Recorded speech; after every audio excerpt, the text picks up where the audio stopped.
Hey guys, in this video today I'm going to be reviewing the BlitzWolf ES2 earphones. But first off, I do want to thank BlitzWolf for sending me these ES2 earphones to review.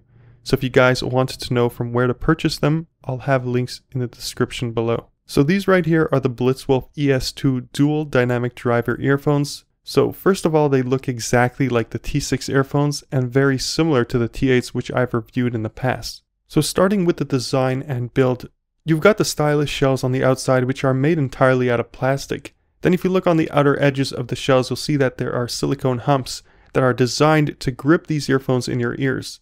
And the silicone humps on these are ridged, which honestly I would have preferred it to be smooth since the ridges do affect comfort. I'll expand a little bit more on that later on in this video. So these ES2s, they've got two 6mm drivers inside each earphone, which classify these as dual drivers. So for those that don't know, it's basically two little speakers in each earphone. And the idea behind this is to separate the sounds, so essentially both earphones work together to share the load of sounds that are being produced. So you get that good instrument separation and more depth to the sound, and if you look closely you can see both drivers through the tinted translucent shells. And if you look extra hard, you might even be able to see the dampeners within the sound chambers, which is basically just low density foam that filters out some of the frequencies. And then at the end of the chambers there's a metal grill as opposed to a fabric grill. And then back on the shells, the stems, which are by the way made out of silicone, are attached to the sides. I believe they're glued on, or at least that's what it seems like. And of course you also have the R and L indicators engraved on the backs, R indicating the right ear and L indicating the left ear. So the wire that comes down from the silicone stems is a smooth wire that doesn't tangle easily. It is, however, in my opinion, on the thin side. I would have liked to have seen a thicker reinforced wire on these, since the wires here are non-interchangeable. So if they ever do get damaged in any way, they'll be pretty much useless. And then on the wire you do have a plastic remote with volume up and volume down buttons. And in the middle you've got the play, pause, call and hang up button. Buttons and remote feel okay, nothing extraordinary about them. Remote was tested on my iPhone 6 and is fully compatible. Now on the backside of the remote there's a microphone, and here's what that microphone sounds like. I'm now speaking into the BlitzWolf ES2 microphone, so this is what it sounds like, and I'm recording it using the voice memo app on my iPhone 6. So that was the microphone, and it sounds pretty good for an inline microphone. Now let's talk about fit and comfort. So these, like the T8s, have a very similar build and almost a very similar fit. They stay in my ears for the most part, but I'm noticing that they tend to slowly slip out of my ears.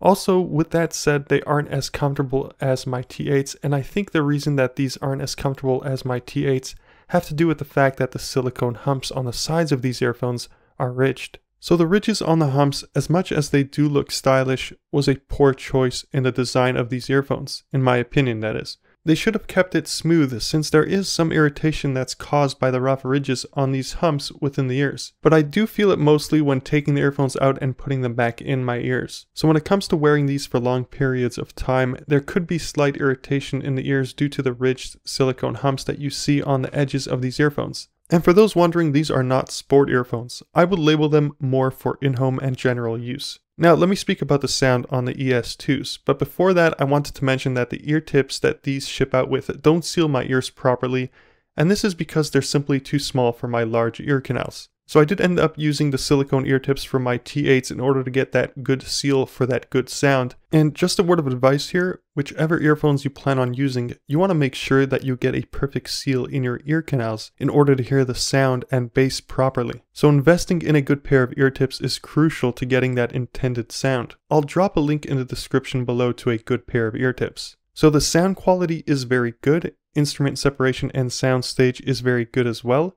But the sound is slightly muddy. But even with the sound being slightly muddy, they still sound overall very good. Highs, lows, and mids are well balanced, so nothing is overly pronounced. So far, I'm really enjoying the sound signature on these. I think it's even fair to say that they sound like my T8s. Actually, almost exactly like my T8s. I'll have to do some more testing though in order to be sure. So overall, the build quality is average. The sound is very good. They provide an immersive experience just like my T8s. But in terms of comfort, I would have to say that these are average. My T8s definitely take the lead here. But with that said, I would still recommend these alongside some of the other dual driver earphones that I've reviewed in the past. So there you have it, guys. That is my review on the BlitzWolf ES2 dual dynamic driver earphones. I'll drop some links in the description below if you guys were interested in purchasing a pair. Otherwise, like this video if you did find it interesting and helpful, and if you did want to see more content like this in the future, do hit that subscribe button. For now, thank you for watching, and I'll catch you guys on the flip side.